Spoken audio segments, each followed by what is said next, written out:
Hey there, I'm Lance and I'm a gamer. And I'm Sam and I'm a non-gamer. And we are Love to Hate, where we try to help gamers find great games to play with non-gamers. And today we're taking a look at Delicious by Pencil First Games.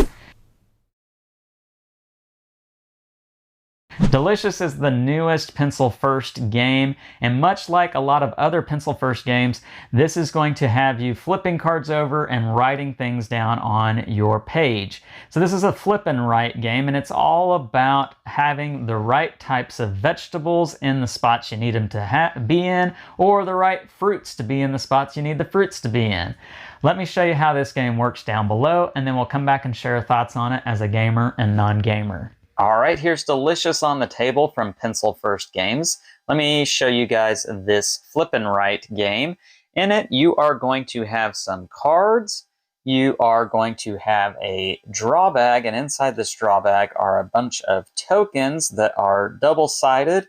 On one side, you are going to have a fruit, such as a watermelon or a blueberry. And on the back side, you are going to have different tools or items, such as a boot, or an oil can, or let's see, what else do we have in here? Lots of oil cans, I'm discovering. A rake. Anyhow, these tokens and cards are going to be paired up.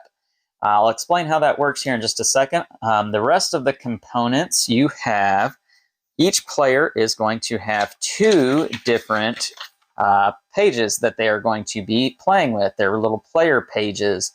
I would call them player boards, but they're not boards, they're paper. And you are mostly going to be filling up the different sections that you see here on this page. You have the different white sections. You are going to be filling up these 6 sections with vegetables, and you're going to be filling up this little area over here with fruit. Then on this page, you are going to be deciding how you use your cards. There, as you can see, there are going to be 2 different piles here.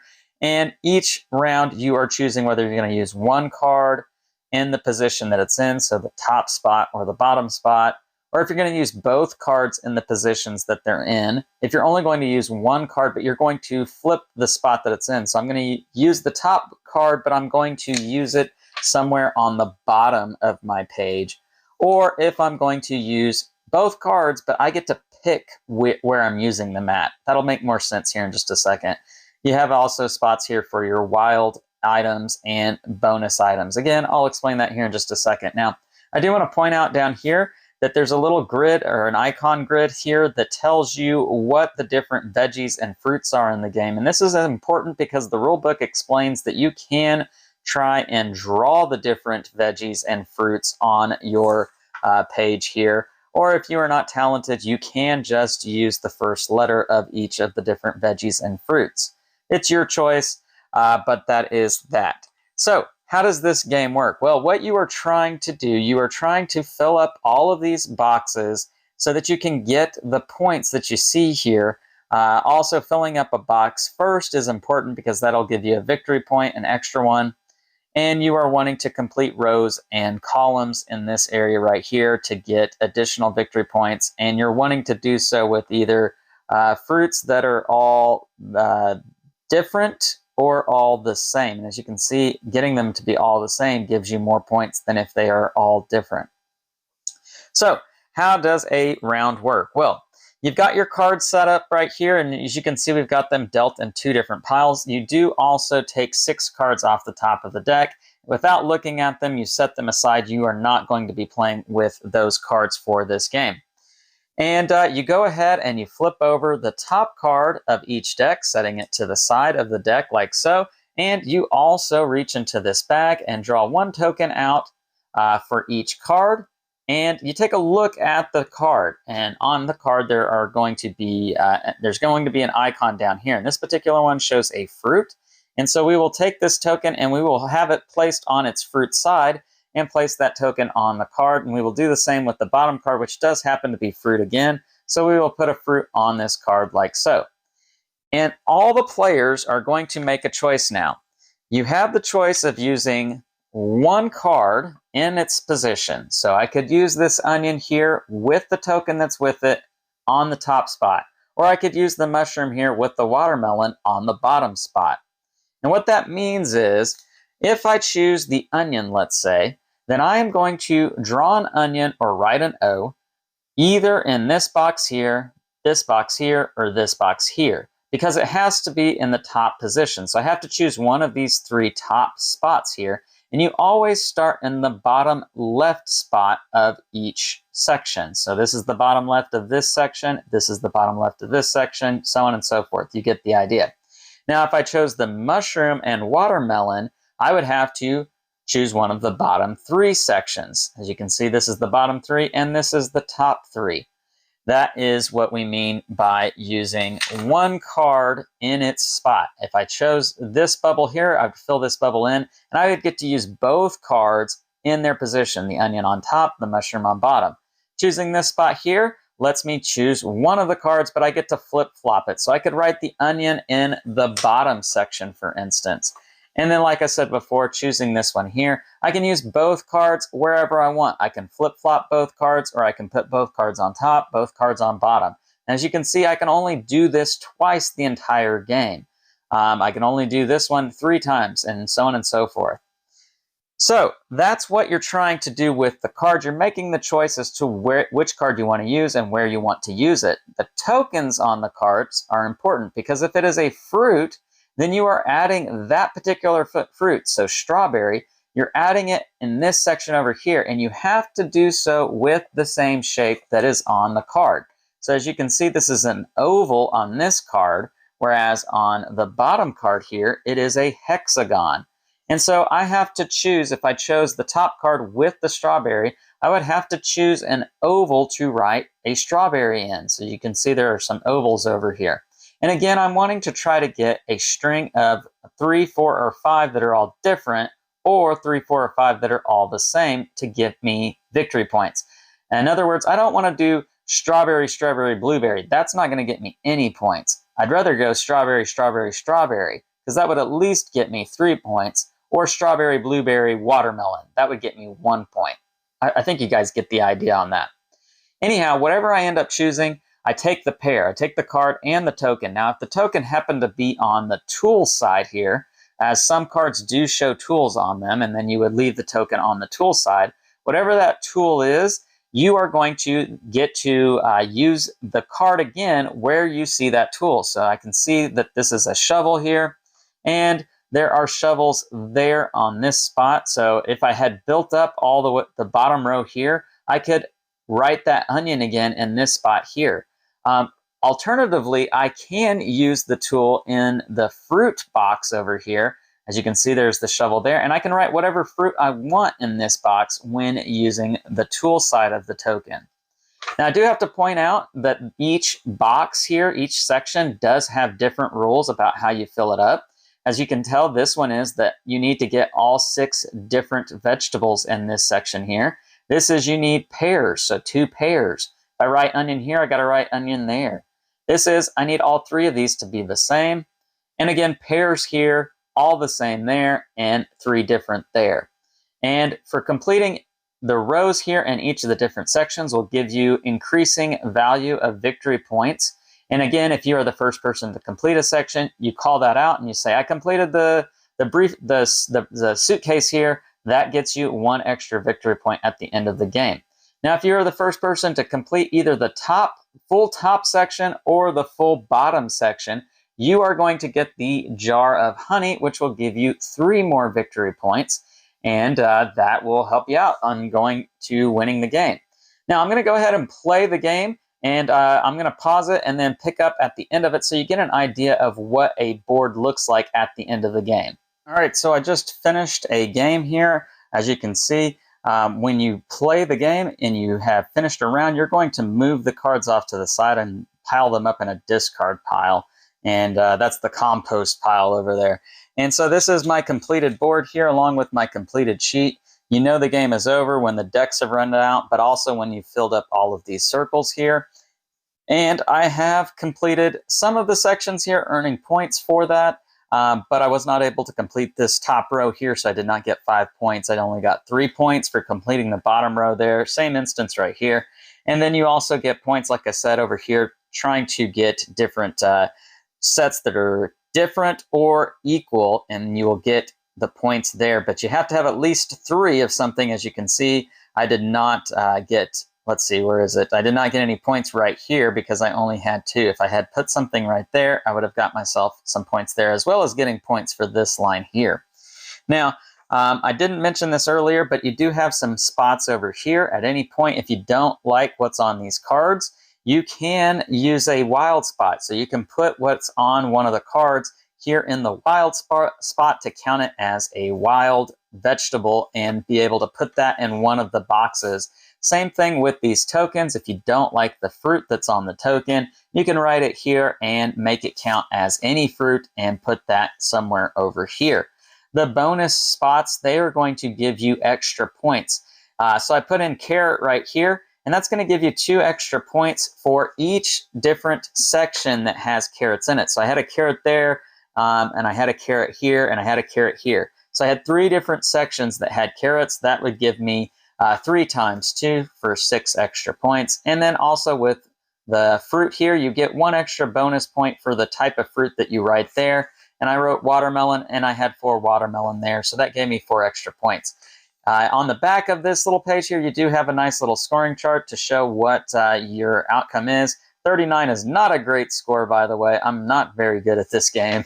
Anyhow, that is delicious. Let's go back up top and share thoughts on this flip and write. So Sam, we have enjoyed some of Pencil First's games prior to this one, and this is of the same type of idea with the flip and write type of elements. In fact, we played several of this design team's games before, the Steve Finn, Eduardo Baraf, and the rest of the team, their games before. And we've had good success with those before. They seem to work real well with non-gamers. They're a different type of game. What was your initial thoughts with this particular game? I'm not a huge fan of, this is not a roll and write, but that draw and write. Yeah, flip and write. Yeah. Writing, I'm not a big fan of writing in games. But I mean, the artwork is beautiful, and it's pretty simplistic too. Yeah. It has a nice appeal to it, much like a lot of Pencil First games do. I've found that the artwork on a lot of their games really works well with my liking. This one, to me, it felt like it was a little more advanced thinking than some of the other games that they've come out with. It's not the most complicated game that they've ever come out with, but it was one that I had to kind of read through some parts of the rule book more than once to feel like I had a good understanding of what's happening here. Just because you have the top card, you have the bottom card, and the top card can only go in the top spots, but the bottom card can only go in the bottom spots unless you flip them and you fill in one of those circles that let you flip them, and the tools and the, there's a lot of different things that play with this one.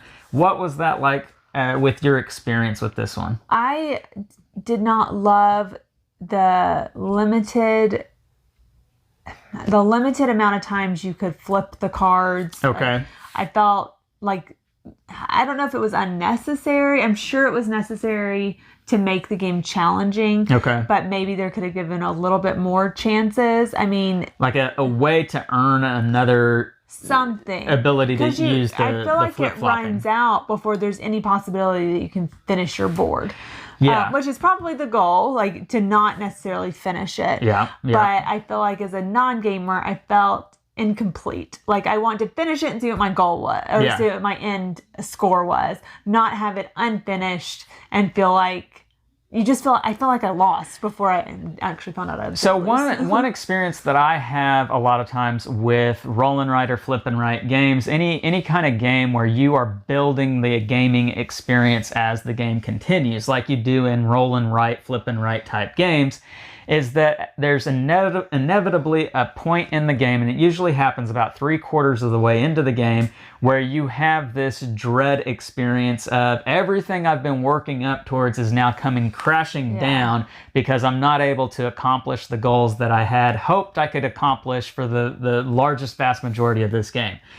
And so all that being said, it typically ends with a pit in my stomach type feeling at the end of the game. And I don't know that I want to experience that every time that I'm gaming, like it's going great, it's going great, and then and it comes crashing down. Like I don't know that I want that.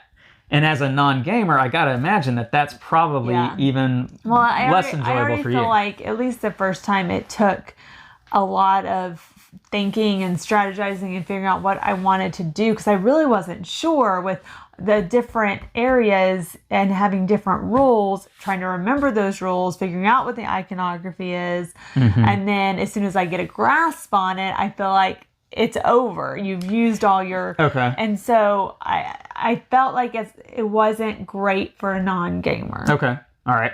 Now, I know we're kind of coming in a little hard on this game here, a little heavy on it, but there were some good things about it. There were some things that I really did enjoy.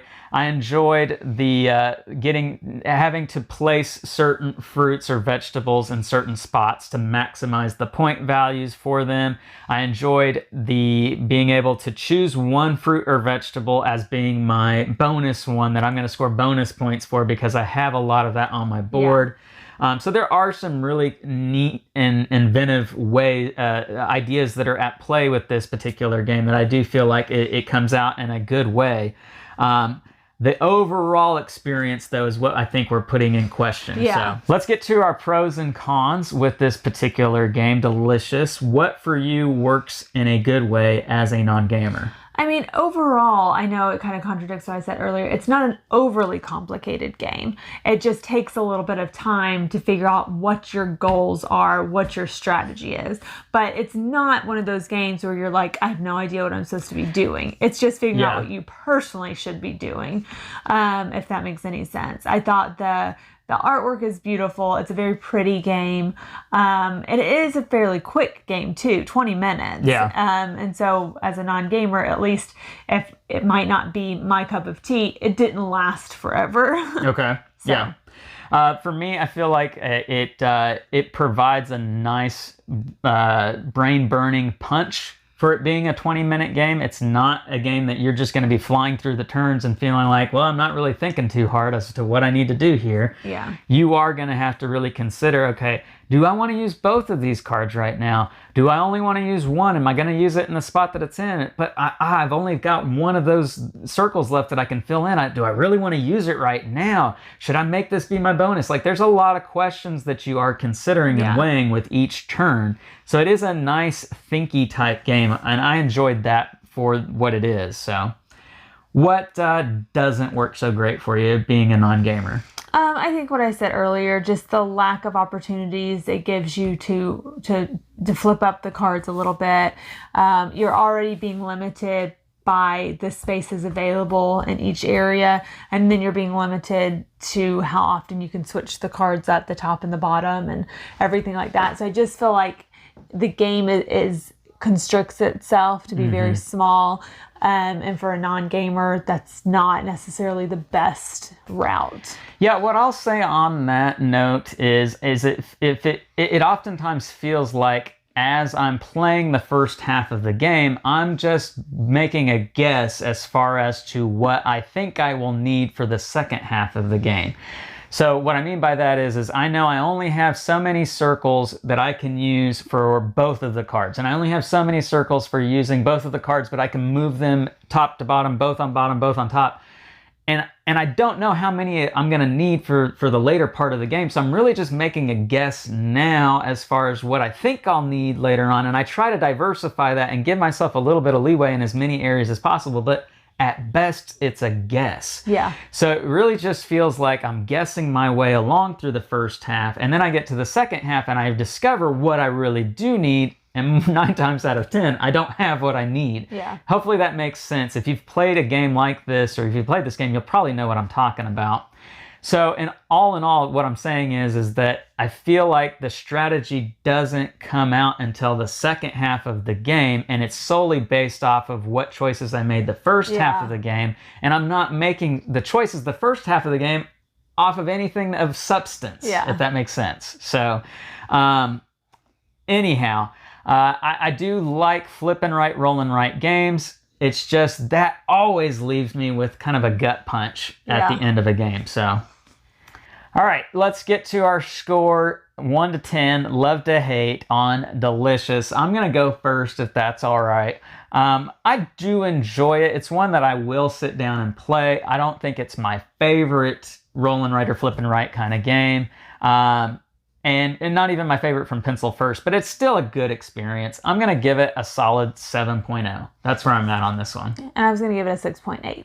6.8, any reasoning for that? I just don't think it's a great game for a non-gamer. I think it leaves them feeling more defeated than like they really accomplished anything. If you're trying to get somebody to start playing more games with you, that's not the feeling you want to leave them with. I think this would maybe be one to introduce on down the line of some other flip and write like type I'm games. Not done with board games because we played this, unfortunately.